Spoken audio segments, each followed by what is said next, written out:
14 नवंबर, अब इसका जिक्र मैं करने जा रहा हूं।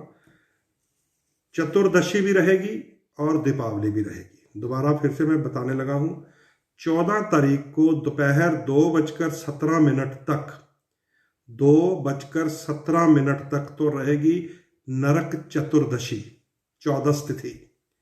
और 2:18 से दीपावली की जो पर्व शुरू हो जाएगा, और ये चलेगा 15 नवंबर की 10:36 सुबह तक। तो दीपावली का जो समय है वो 14 तारीख दोपहर 2:18 से शुरू होगा और 10:36 तक रहेगा, अगले दिन की AM तक, प्रातः तक। नोट कर लीजिए, क्योंकि फिर आप लोगों के बहुत फ़ोन आते हैं, व्हाट्सएप आते हैं, तो ये चीज़ें कई बार इरिटेट भी करती हैं, परेशान भी करती हैं। अब आपको अगला जो आपका प्रश्न होता है मन में, वो ये होता है कि दीपावली का पूजन समय कब है जी, कितने बजे है। तो मैं आपको बता भी दूंगा, लेकिन इसके ऊपर एक बात भी करेंगे थोड़ी सी, ठीक है। दीपावली का जो पूजन हम लोग करने वाले हैं वो भी आप नोट कर लीजिए। 5:26 से लेकर 8:15, 14 नवंबर का ये बता रहा हूं मैं आपको। 14 नवंबर को 5:26 से लेकर 8:15, रात्रि की बात कर रहा हूं मैं। संध्या जब हो जाएगी शाम को 5:26 से रात्रि 8:15 तक हम साधारण जनता के लिए ये पूजन समय है, जिस समय क्या करना चाहिए, बही खाते की पूजा होती है, विशेषकर व्यापारियों के लिए मैं बता रहा हूं, क्योंकि ये लक्ष्मी का काम है। ये सारा बही खाते का पूजन होता है, बही पूजन कहते हैं इसको। तो जितने पुराने व्यापारी होंगे, खासकर जो हमारी बनिया कम्युनिटी है, जिसको तो माँ लक्ष्मी ने वादा किया हुआ है कि जब तक तू नहीं आएगा मैं तेरी तिजोरी में बैठी हूं, ठीक है, उनकी लेजर, कैश बुक आप चेक किया कीजिए कभी। उनकी जो हिसाब किताब की बही खाते होते हैं ना, उनको जब आप पलटेंगे पहला पन्ना, तो वहां मां लक्ष्मी का रूप स्थापित होता है। और एक यंत्र है, उसको पंदरिया यंत्र कहते हैं, पंदरिया यंत्र। वो ब्राह्मण से बनवाते हैं, और स्टिकर के रूप में कुछ लोग उसके ऊपर भी श्री यंत्र और कुबेर यंत्र लिखवाते हैं। और तिजोरी पर भी आप देखेंगे उनके तो शुभ लाभ और स्वस्तिक बना होता है। शुभ और लाभ कौन है पता ना आपको, गणेश जी के पुत्र हैं। तो जितने व्यापारी लोग हैं, जितने बिजनेसमैन हैं, वो नोट कर लीजिए, 5:26 से लेकर रात के 8:15 तक बही खाते का पूजन होता है। व्यापारिक क्षेत्र, अपना जो स्थल है, वहां पर यह पूजा की जाती है ना। अपने जो हमारे जो कारीगर हैं उन्हें प्रसन्न रखा जाता है, हमारे जो हेल्पर्स हैं उन्हें प्रसन्न रखा जाता है, क्योंकि उनकी सहायता के बिना दुकान पर काम करने वालों की, फैक्ट्री में काम करने वालों की, उनकी सहायता के बिना सफलता नहीं मिलेगी। और शनि भी तभी ठीक होता है। कई बार कुंडलियों में शनि खराब हो, है ना, और बहुत लेबर से ही परेशान होता है आदमी, बार बार कहता रहता है पंडित जी लेबर भाग गई, मशीनें टूट रही हैं, आधी रात को एक छोटी सी सुई टूट जाती है और 10 लाख रुपए की मशीन खड़ी हो जाती है। आधी रात को एक वी बेल्ट टूट जाता है, पटा टूट जाता है, पूरी चक्की खड़ी हो जाती है। तो वो शनि खराब वालों के साथ होता है। तो ये जो लक्ष्मी पूजन करते हैं ना हम लोग, बिना शनि देव की कृपा के आती नहीं है वो। जब तक ये राहु केतु शनि, शंकर जी के चेले हैं तीनों, जब तक ये शांत अवस्था में नहीं होते, तब तक लक्ष्मी माता आती नहीं है। वो कहती पहले सारे जितने लेने देने नबेड़ो, तब मैं आऊंगी। तो ये जो कारीगरों को, हमें सेवादारों को, सेवकों को, अपनी लेबर को जो गिफ्ट देते हैं, उसका यही मतलब होता है कि माता लक्ष्मी जो है तभी प्रसन्न होती है जब हमारे हेल्पर, हमारी लेबर, हमारे सेवक प्रसन्नचित रहेंगे अपने मालिक से।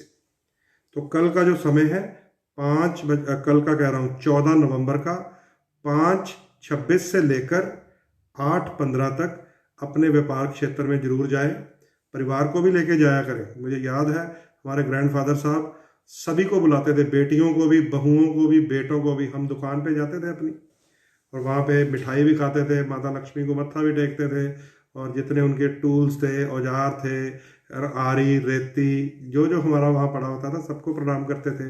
विश्वकर्मा डे पे भी करते थे पूजा। फिर तो ये है बही खाता पूजा, ठीक है। अब आइए, जो घर में हम पूजा स्थान बना के रखते हैं, स्थापना करके, है ना, हमारी माता, दादी माता बड़े प्यार से, आदर से, श्रद्धा से पूरा मंदिर सजाएंगी। तो जो फिर वापस जब घर आ जाएंगे तो वो समय है 8:48 से रात के 12:12 तक। खुला डुला समय है इस बार। दिवाली की रात 2048 8:48 से 012 12:12 तक। तो खूब श्रद्धा से माता लक्ष्मी, भगवान विष्णु, श्री राम जी, क्योंकि अयोध्या वापस आए थे श्री राम जी इस दिन, है ना, हनुमान जयंती भी है बीच में, हनुमान जी का, इन सब के नाम का पूजन कीजिएगा, ठीक है। तो ये अब दोबारा आपको बता देता हूँ, 8:48 से लेके 0:12 तक जो घरों में हम पूजन करते हैं उसका ये समय है। बही खाते का पूजन मैंने आपको बता दिया है, और बही खाते की एक विशेष पूजा होती है। वैसे तो जितने व्यापारी हैं उन्होंने अपने संस्थान के साथ किसी न किसी पंडित जी को, ब्राह्मण को जोड़ के रखा होता है, क्योंकि उन्हीं को पता होता है कि 15 यंत्र कैसे स्थापित करना है, श्री यंत्र की और कुबेर यंत्र की पूजा कैसे करनी है, जो लेजर, कैश बुक जो होती है ना, जो अकाउंट बुक्स होती है जिसमें सारा उधार दिया होता है, उसको तो बहुत जबरदस्त पकड़ बना के रखना पड़ता है कि उधार मर ना जाए। इसलिए ये जो आपकी किताबें होती है ना, इनके कलर का ध्यान रखा कीजिए। जितने देव लगन वाले व्यापारी हैं जो कैश बुक लेजर लिख रहे होते हैं, उन्हें रेड कलर की किताब इस्तेमाल करनी चाहिए, और जितने दैत्य लगन वाले हैं उन्हें गुलाबी रंग का कवर चढ़ा हो, शुक्र का। लक्ष्मी माता का जो वस्त्र है वो शुक्र का है, गुलाबी या क्रीम। और बजरंगबली जो खींच के ले आते हैं फिर राहु के सर से, केतु के सर से, शनि के पास से पेमेंट अपनी, वो है लाल, ठीक है। तो जो देव लगन वाले हैं वो अपनी लेजर, कैश बुक, कोई डायरी भी अगर आपने लगानी हो ना, कई लोग डायरी में लिख लेते हैं इतना लेना, इतना देना है ना। कई कई आंटियों ने कमेटी डाली होती है, कई किट्टी वाली आंटियां भी सुन रही होंगी मुझको। अगर आंटी जी, अगर आप किट्टी डालती हैं, कमेटी डालती हैं, और आपकी कुंडली देव लगन की है, तो लाल रंग की डायरी रख लो। कोई आपकी दूजी वाली आंटी है ना, कोई आपके पैसे नहीं मारेगी, सारी किट्टी सिरे चढ़ जाएगी, कमेटी अच्छी हो जाएगी आपकी। और आंटी जी, अगर आप दैत्य लगन की कुंडली आपकी, आप कमेटियाँ इकट्ठी करती हैं, तो आप पिंक कलर की डायरी लगा लो, उसमें सबके नाम लिख लो, राधा का, शीला का, सीमा का, गीता का, रीता का, है ना। तो वो आपके पैसे नहीं मारेंगी, इससे कमेटी बहुत अच्छी चलेगी, किट्टी बहुत बढ़िया रहेगी, है, बहुत अच्छा आता है। जब मैं देखता हूँ ना, किट्टी वाली आंटियाँ भी वीडियो बनाती हैं आजकल, वो भी मुझे मिलती रहती है।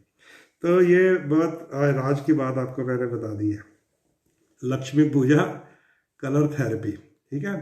अब आइए, छोटी सी बात करूंगा मैं, है ना। मैंने परसों एक पोस्ट डाली थी, लक्ष्मी माता की पूजा कैसे होती है दीपावली की, परसों। लंबी सारी पोस्ट है, वो पढ़ते पढ़ते भी थक जाता है आदमी। और उस पोस्ट को जब पढ़ा सबने कि क्या क्या सामग्रियां चाहिए माता लक्ष्मी की, कुबेर जी की पूजा के लिए, इसकी श्री यंत्र की पूजा के लिए क्या क्या चीज़ें चाहिए, जब उसको पढ़ा सबने, है ना, तो फिर मुझे नीचे लिख रहे हैं, हाय पंडित जी इतना कुछ करना पड़ता है, इतनी सामग्रियां लगेंगी, इतने लंबे चौड़े पाठ होते हैं। तो परसों वाली आपको मेरी पोस्ट में मिल जाएगा, अगर आपको सही तरीके से करना है ना। तो मैं कहता हूँ किसी पंडित जी को बुला के, ब्राह्मण को बुला के कर लो, वो सामग्रियां बता देगा, मंत्र पढ़ देगा, आप मत्था टेक देना। और आजकल लोगों को शौक है, नहीं जी नहीं, मैं अपना ऑपरेशन आप ही करना है, मुझे ही दे दो चाकू, मुझे ही दे दो कैंची, मैंने पेट फाड़ के अंदर से किडनी आप ही निकालनी है, और वाश बेसन पे धो के आप ही फिट करके, फिर टांके भी मैंने आप ही लगा लेने हैं। बहुत लोगों को शौक हो गया है कि जी मैं तो आप ही कर लूँगा, मुझे मंत्र बता दो। तो फिर मैंने सारे मंत्र बता दिए, सारी सामग्री बता दी। आसन कैसे रखना है, आपका आसन कौन सा रखना है, श्री यंत्र कौन से आसन पे रखना चाहिए ये बता दिया, पाठ कौन सा करना है, आह्वान माँ लक्ष्मी का कैसे करना है, पूजन कैसे करना है, आरती कैसे करनी है, उस पोस्ट में सारा है। कल या परसों की पोस्ट है। जब वो पोस्ट चली गई तब नीचे फिर आ रहे हैं बड़े शानदार कमेंट, हाय इतनी बड़ी पूजा होती है, इतनी सामग्री लगेगी, अगर आसन ये गलत जगह रख दिया तो नहीं सूट करेगा, वो गलत जगह रख दिया तो नहीं सूट करेगा। तो नहीं सूट करेगा भैया, ये विधि है, इसमें आपको पता ही होना चाहिए कि कुबेर जी किस तरफ होते हैं, गणेश जी किस तरफ होते हैं, लक्ष्मी माँ किस तरफ होती है। ये अगर विधि नहीं करेंगे तो कुछ भी सूट नहीं होगा। तो फिर सारों ने है ना उस कमेंट से जाना शुरू कर दिया कि नहीं भाई ये हमारे बस का काम नहीं है। सब ने बोलते बंद कर दी फिर उस पोस्ट ने। तो इसलिए मैं हमेशा कहता रहता हूं आप सबको, ये जितनी चीजें हैं है ना, पाठ की, पूजन की, श्री यंत्र, त्रिशूल कवच, रक्षा कवच, ये जेम स्टोन, ये देखिए अब इसमें क्या है, ये शंकर जी का डमरू है, त्रिशूल है और रुद्राक्ष लगा हुआ है। ये चीजें ना जो है ये पंडितों के पास होती है, ब्राह्मणों के पास, उन्होंने सिद्ध सुद्ध करके रखी होती हैं। तो हम भी उनसे ही करवाते हैं, मैं भी अपने आचार्य जी से ही करवाता हूँ, मुझे भी नहीं आती ये चीजें करनी, मैं भी उनसे ही करवाता हूँ। अगर मैं जिद करूँ जी मैं तो ज्योतिषी हूँ, मैं जानता हूँ पंडित जी आपकी मुझे कोई ज़रूरत नहीं, आप जाइए, तो मैं भी इसको सिद्ध नहीं कर सकता। मुझे कर्मकांड पूजा व्यवहार नहीं आते। आपने कई बार देखा होगा, हालांकि हमारे जो आचार्य जी हैं वो मना करते हैं कि जब हम कोई पितृदोष की, काल सर्प की पूजा करा रहे होते हैं उसका वीडियो लाइव मत किया कीजिए, ये गुप्त विधियाँ होती हैं, इसे मत करो पब्लिसिटीज़ की। फिर भी उसके कुछ क्लिप्स लोगों को दिखाने पड़ते हैं। वो कहते हैं पंडित जी हमारी पूजा आपने की, हमने आपको इतनी दक्षिणा भेजी थी, उसकी वीडियो भेज दीजिए, फ़ोटो भेज दी। तो फिर भी आजकल क्योंकि सोशल मीडिया है तो बड़ा आसान है हमारे लिए, हम संकल्प कराते हैं पंडित जी से, वीडियो बनाकर भेज देते हैं। तो मैंने भी आपको कई बार आपने देखा होगा कि मेरे साथ भी आचार्य जी बैठे होते हैं, पंडित जी बैठे होते हैं और वो संकल्प करके आप सब लोगों के लिए सर्प दोष की, पितृदोष की, राहु केतु की पूजा कर रहे होते हैं। अगर ये सब कुछ मुझे भी आता होता तो मुझे उनकी जरूरत ही नहीं थी, समझ गए। इसलिए आई एम एस्ट्रोलॉजर। दो तरह के डॉक्टर होते हैं ना, एक ने मेडिसिन लिखनी है, एक ने चीरफाड़ ऑपरेशन सर्जरी करनी है। तो मैं सर्जरी वाला नहीं हूँ भैया, मैं तो सिर्फ कुंडली चेक करूंगा, मैं रिपोर्ट चेक करने वाला हूँ। आपने एक्सरे दिखाया है ना, मैंने चेक किया, मैंने बता देना इसमें आपकी टांग की हड्डी टूटी हुई है, हार्ट आपका वीक है, लंग्स आपके खराब है, किडनी आपकी जा रही है। जो सर्जरी कर रही है फिर वो दूसरे डॉक्टर होते हैं। तो मैं सर्जरी वाला नहीं हूँ, मुझे भी इन यंत्रों में प्राण प्रतिष्ठा करनी नहीं आती है, साधारण जनता को भी नहीं आती है। ये बात मैं इसलिए कर रहा हूँ कि कल से लोग शुरू हो चुके हैं, त्रयोदशी कितने बजे है, कब पूजा करनी है, समय कितने बज के कितने मिनट पे है, दिवाली की पूजा कितने बज के कितने मिनट पे है, इसको आप समझ लीजिए ध्यान से। ये जितने शास्त्रों में समय लिखे होते हैं, जैसे मैंने तो वैसे आपको बता दिया है कि 5:26 से लेके 8:15 पे दीपावली की रात को बही खाते का पूजन कीजिएगा दुकान फैक्ट्री में जाके, और उसके बाद 8:48 से लेकर रात के 0:12 तक लक्ष्मी माता की पूजा कीजिएगा। मैंने तो आपको बता दिया है, मैंने आपको धनतेरस की पूजा भी बता दी है कितने से कितने बजे तक है, वो कल 13 नवंबर को है, दोबारा नोट कर लीजिए, कुछ लोग बाद में आए होंगे। 5:28 से लेकर 6 PM तक जो कल धनतेरस पे किसी बर्तन में चावल स्थापित कीजिएगा। जो लेट आए हैं इसी वीडियो को रिवाइंड करके सुन लीजिएगा जब मैं बंद करूंगा। तो मैंने आपको टाइम बता दिया है, लेकिन मैं आपके साथ बात शेयर करना चाहता हूँ, साझी करना चाहता हूँ। ये जितने भी हमारे टाइम लिखे होते हैं ना कि इतने बजकर इतने मिनट से ये करना, इतने ये, इनका मतलब ये होता है कि आपको एक्सपर्ट, जिसको विधि पता हो, उसकी जरूरत भी है साथ में। अब एक महानिशित काल आता है, रात्रि में आएगा, जिसका मैंने आपको बताया ही नहीं है, क्योंकि वो आने रात को 1:30 बजे से लेके फिर सुबह तड़के 3-4 बजे तक रहता है।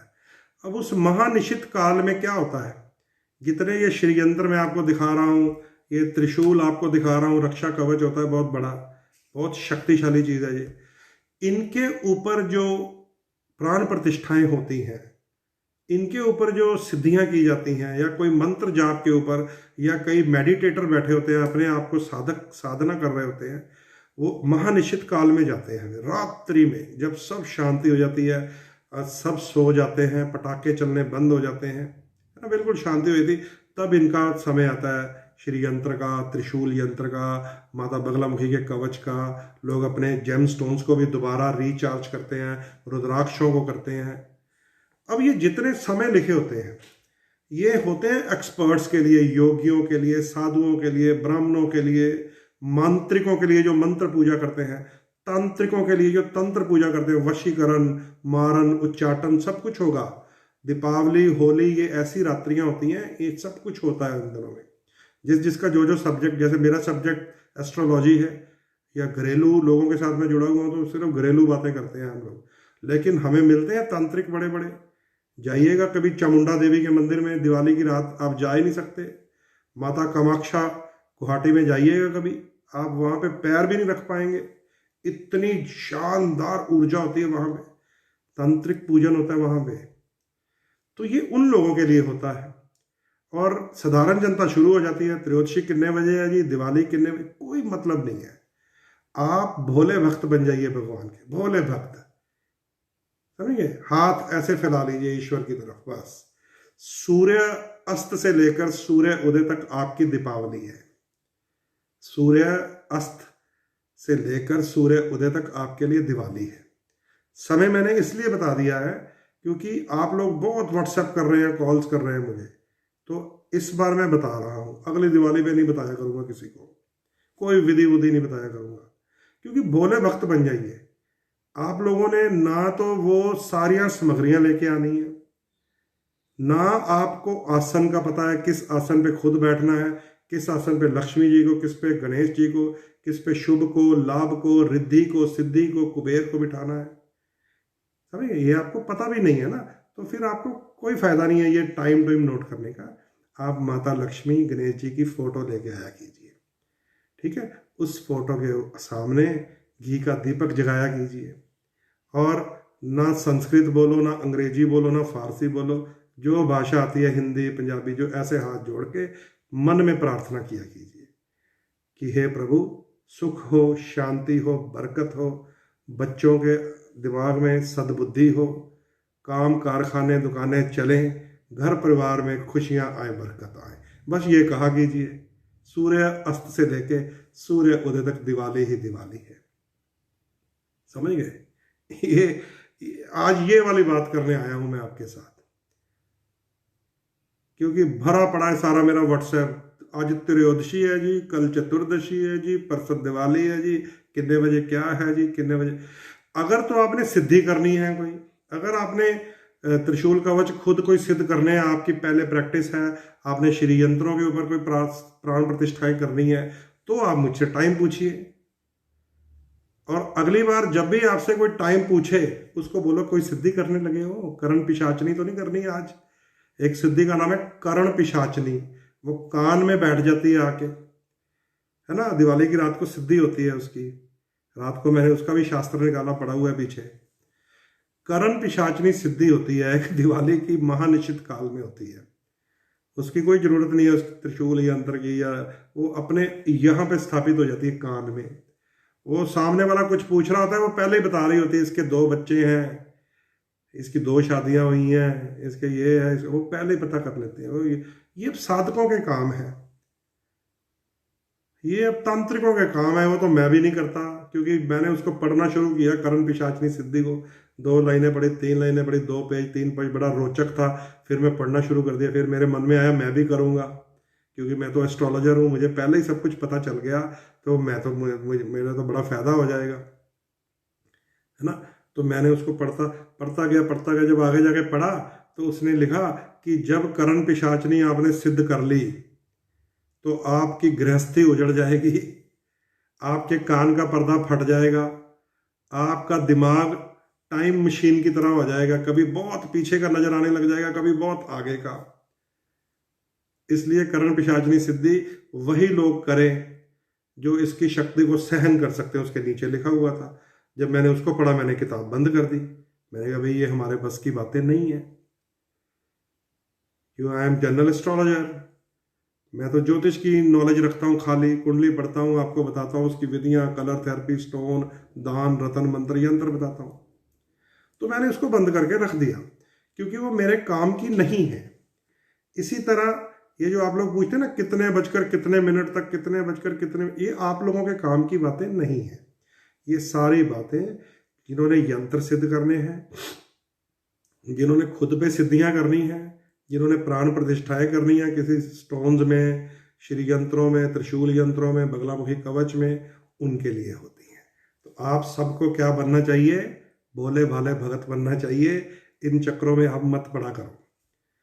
आपको कुछ चाहिए तो अपने एक्सपर्ट को बोल दीजिए, जो आपके साथ जुड़े हुए पुरोहित हैं, जो आपके साथ जुड़े हुए पंडित जी हैं, ब्राह्मण हैं, कुलगुरु, एस्ट्रोलॉजर है, उनको बोल दीजिए कि भाई पंडित जी हमारे लिए कोई दिवाली की रात्रि को कुछ, कोई रक्षा कवच, कोई रक्षा सूत्र, कोई लक्ष्मी यंत्र हमें भी बना दीजिए। उनसे मांगा कीजिए। सही तरीका ये है।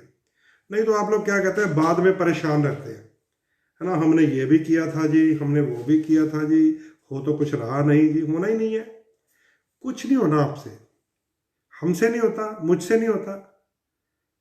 ठीक है, तो ये आज का जो मेरा लाइव करने का मकसद है यही है। हालांकि 40 लोग सुन रहे हैं, रात को जब मैं लाइव कर रहा था 100 150 लोगों तक मैसेज चला जाता है। पर आप इसको शेयर कर दीजिएगा, इसको शेयर कर दीजिएगा। कम से कम 40 लोग अपनी अपनी प्रोफाइल में शेयर करेंगे, आगे 40 लोगों को तो समझ आ जाएगी बातें। तो इसको आप शेयर कर दीजिएगा। तो आज का ये मेरा मकसद इतना ही है। तो आगे बहुत कुछ है हमारे पास। एकादशी है, निकल गई है। द्वादशी जो है, आज हम द्वादशी पे बातें कर रहे हैं। त्रयोदशी, धनतेरस, हनुमान जयंती, यम भगवान का पूजन और बर्तन खरीदना कल का है। ठीक है, उसके बाद फिर नरक चतुर्दशी और दीपावली सेम डे आएगी। नरक चतुर्दशी का मतलब होता है कि उस दिन सफाई करना, स्वच्छता करना। उस दिन भगवान वामन ने, ध्यान से समझ लीजिए, वामन भगवान ने 3 पग में सारी दुनिया को नाप लिया था।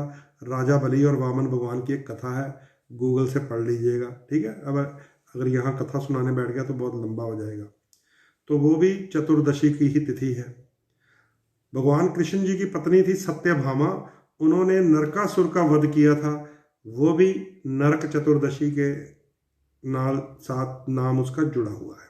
ठीक है, तो ये कथाएं हैं। उसके बाद दीपावली जो है वो, उसका मैंने आपको टाइम बता दिया है। दीपावली उसी दिन शुरू हो जानी है, दोपहर के बाद।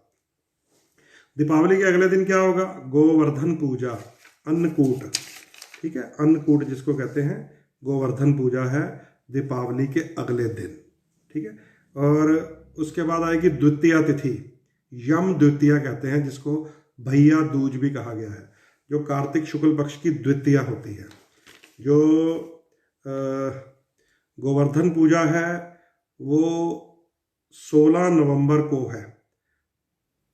ठीक है, और भाई दूज भी 25:16 तक 17 नवंबर तक रहेगी, फिर उसी दिन है। उसके बाद बहुत बड़ा एक व्रत आता है, छठ पूजा, जिसको सूर्य देव की पूजा कहा जाता है, वो 20 तारीख का है। उसके बाद फिर आएगा भगवान कृष्ण और गैया माता का, गौ माता का एक उत्सव, गोपाष्टमी। उसके बाद अक्षय नवमी, एक हमारा पर्व आता है अक्षय नवमी। ठीक है, और उसके बाद बहुत इंपॉर्टेंट आएगी एकादशी, हरि प्रबोधनी एकादशी, जब भगवान नारायण उठेंगे, वो है 25 और 26 नवंबर की। 28 नवंबर को है बैकुंठ चतुर्दशी। 29 नवंबर को सत्यनारायण जी का व्रत रखा जाएगा। 30 नवंबर को कार्तिक पूर्णिमा, बहुत महत्वपूर्ण तिथि है, गुरु नानक देव जी की भी जयंती उसी दिन मनाई जाती है जिस दिन कार्तिक पूर्णिमा हो। और एक पर्व आपको दिसंबर का भी बता देता हूं मैं, काल भैरव अष्टमी आनी है 7 दिसंबर को। जो ये राहु केतु शनि से आप लोग पीड़ित रहते हैं, तो काल भैरव अष्टमी का भी डेट आप नोट रख लीजिए। 7 दिसंबर का वो बहुत बड़ा पर्व होता है, जिस दिन ये सारे जो ग्रह बाधा डाल रहे होते हैं उनके ऊपर भी नियंत्रित किया जा सकता है। और 17 नवंबर से लेकर 10 दिसंबर तक विवाह मुहूर्त है।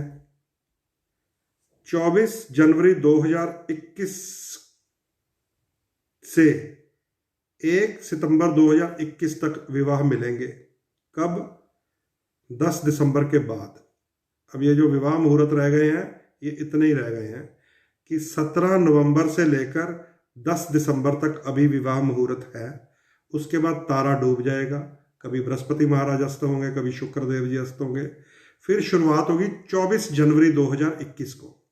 ये सारी चीजें नोट कर लीजिए क्योंकि ये शुभ दिन, शुभ घड़ियां, शुभ मुहूर्त है।